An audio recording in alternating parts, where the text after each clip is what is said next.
pues a esa iglesia fundada por el Señor. Es el espíritu del amor del Padre y del Hijo que nos hace a nosotros clamar, Papá, que por ese espíritu podemos decirle a Dios, Papá querido. Papá significa eso, Papá querido. Y es la palabra que usaba el mismo Jesús para dirigirse a su Padre Dios.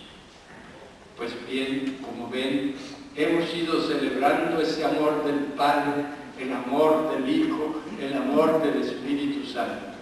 Y hoy, después de celebrado todo esto, pues como que queremos en una sola festividad, pues celebrar ese misterio de la vida íntima de Dios. Ese misterio que nos hace ver cómo Dios no es un solitario, sino un solidario, una comunidad de amor. El Padre ama eternamente al Hijo, el Hijo ama eternamente al Padre, y ese amor del Padre y del Hijo sustancial es el Espíritu Santo. Tres personas distintas, pero un solo Dios verdadero. Y sabemos esta revelación porque Dios nos ama, y como hace un padre o una madre que tiene mucha confianza en sus hijos, les comunica también sus vidas íntimas. ¿Cómo es su vida? Esto hace Dios con nosotros. Y para que nosotros podamos vivir como hijos amados de Dios, que podemos establecer esa relación con esas divinas personas, sentirnos hijos del Dios Padre, hijos muy amados en Cristo Jesús, sentirnos amados y queridos por nuestro Salvador Jesucristo, el Hijo de Dios que se hace hombre por nosotros, sentirnos hermanos suyos, sentirnos amigos, y sentir también esa presencia del Espíritu Santo en nuestro corazón, en nuestra vida espiritual, sin el cual no podemos siquiera reconocer a Dios como Señor.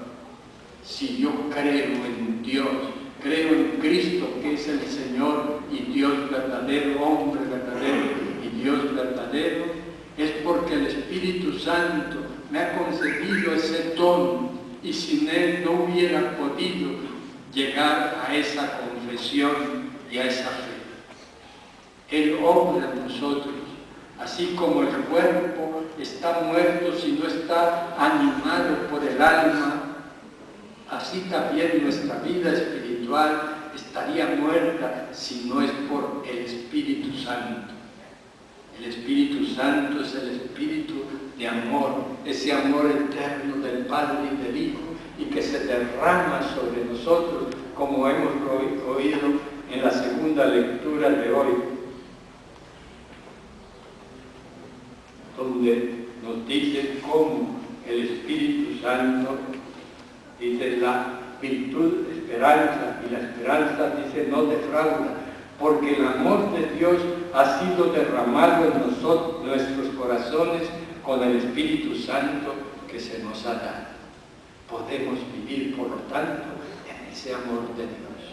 Y podemos tener esa vida misma de Dios que Él nos comunicó en el bautismo. Y en ese bautismo no solo nos dio su propia vida de hijos amados, sino que también nos hizo templos suyos. Dios vive en el bautizado. Dios vive como Padre amorosísimo en cualquier cristiano que no le eche de su corazón con el pecado mortal. Lo único que destroza esa vida, que mata esa vida, por eso se llama mortal, es el pecado. Si nosotros vivimos como hijos de Dios, amando a Dios de corazón, levantándonos cuando nos caemos en pecado y pidiéndole perdón y siguiendo adelante, ya que Él nos da todo su amor y toda su misericordia, si nosotros vivimos así, somos templos del Espíritu, somos templos del Padre, somos templos del Hijo. Dios habita en nosotros y tenemos entonces que vivir esa presencia de Dios en nuestros corazones, en lo más íntimo de nuestro interior. Allí vive Dios, está Dios, nos espera el Señor y podemos hablar con Él y sobre todo tratarle con amor como el huésped divino. Es el huésped que está en nuestro corazón, que nos elige como morada suya, como templo suyo, y por eso debemos aprenderlo. ¿Cuántas veces nos pasa que suceden días y días y a lo mejor no nos acordamos de Dios y Él está ahí, presente, vivo, dándonos amor y vida? Qué triste también cuando uno es invitado a una casa y hospedado en esa casa nos reciben como huésped. Qué triste es llegar y que te saluden y luego nadie te diga nada. Te dejen ahí arrinconado en la sala y nadie te dice nada, nadie te dirige la palabra. Uno mismo dice, si yo fuera huésped, ese huésped me marcharía enseguida. Pues Dios no se marcha, sigue ahí presente en nuestro corazón, y esto es lo que el Señor quiere que revivamos, esa vivencia de la presencia de Dios en nuestros corazones, esa presencia de Dios, esa presencia de Dios que me hace a mí respetarme como templo suyo, respetar mi cuerpo, mi persona como templo de Dios, más sagrado que este templo, que este cosas inanimadas. Eso me hace sentir esa presencia de Dios, el respetar y amar a mi prójimo, viendo a Dios en sus corazones, viendo a Dios en mi prójimo, que es lo que Jesús nos enseña cuando nos dice: lo que habéis hecho a uno de estos pequeños, me lo habéis hecho a mí. Esa presencia de Dios es la que nos hace amarnos unos a otros como hermanos, como hijos que somos del mismo Padre. Y nos hace también vivir en ese amor, en esa perenne, querernos mutuamente, perdonarnos, ayudarnos, comprendernos. Todo esto, hermanos, produce esa presencia de Dios, debe producirlo en nosotros mismos.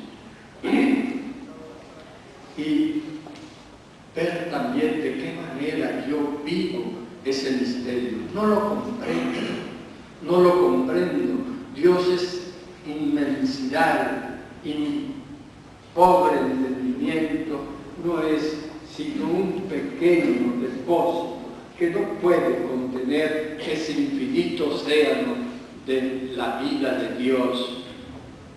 Lo que le pasó a San Agustín, recuerda cómo dicen de Agustín que, siendo uno de los grandes teólogos y más grandes teólogos de la Iglesia, cuando él pensaba escribir ese libro que escribió de la Santísima Trinidad, dice que se paseaba por la orilla del mar meditando ese misterio de la vida íntima de Dios, ese Dios que es uno y único y sin embargo trino en personas, y que vio por allí un niño que había abierto un hueco en la arena y que con un recipiente, una cuenca, iba al mar, la llenaba y volvía y la vaciaba en el hoyito que había hecho en la arena.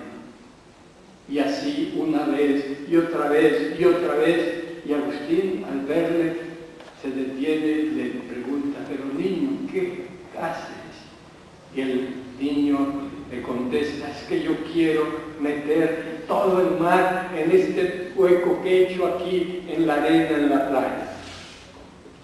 Y Agustín le dice, pero no comprendes que es imposible meter esa inmensidad del océano en tan pequeño hueco que has hecho.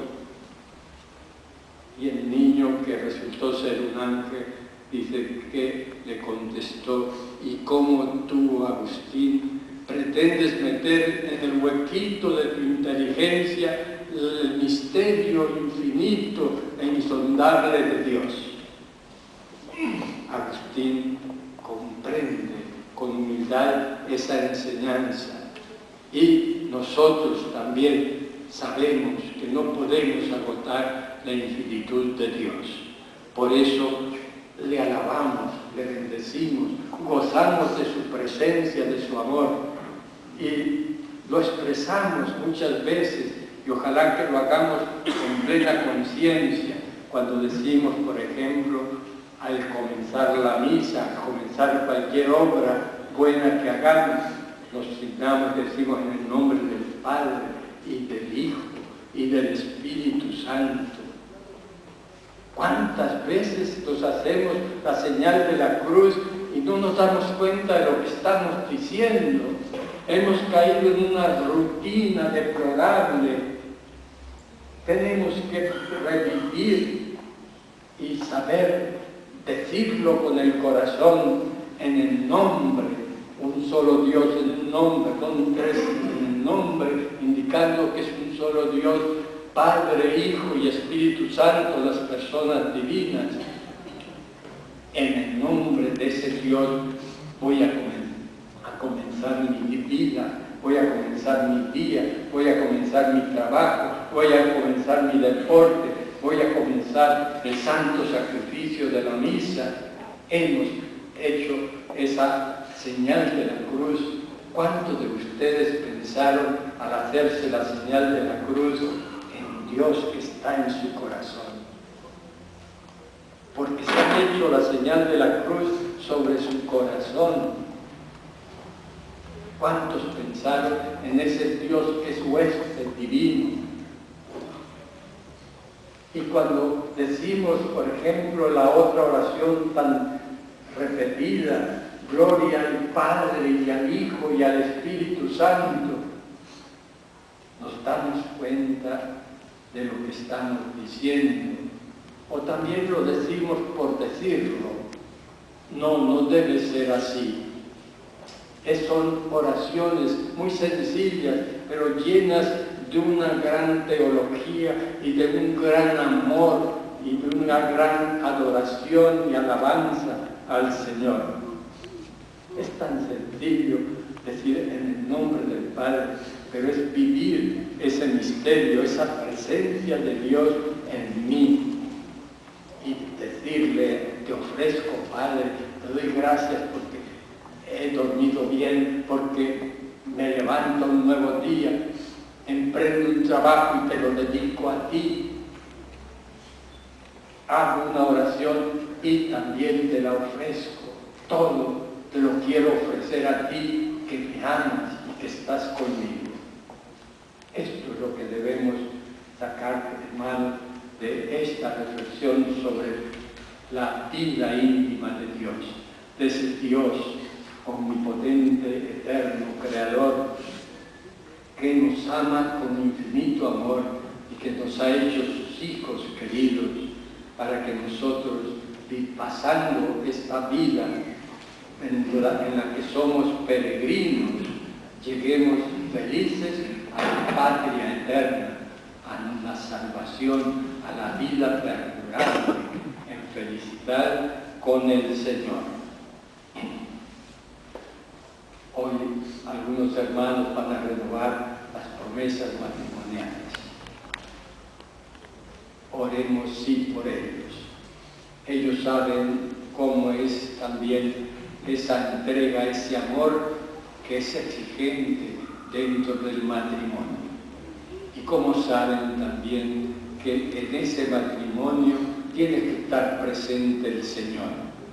Que cuando en un hogar se aparta Dios, se prescinde de Dios, ese hogar se destruye. Ellos han sabido mantener esa fidelidad a pesar de todos los problemas que hayan podido suceder, han sabido mantenerlos en esas dificultades porque también han acudido al Señor y ahora quieren darle gracias y renovar ese compromiso matrimonial.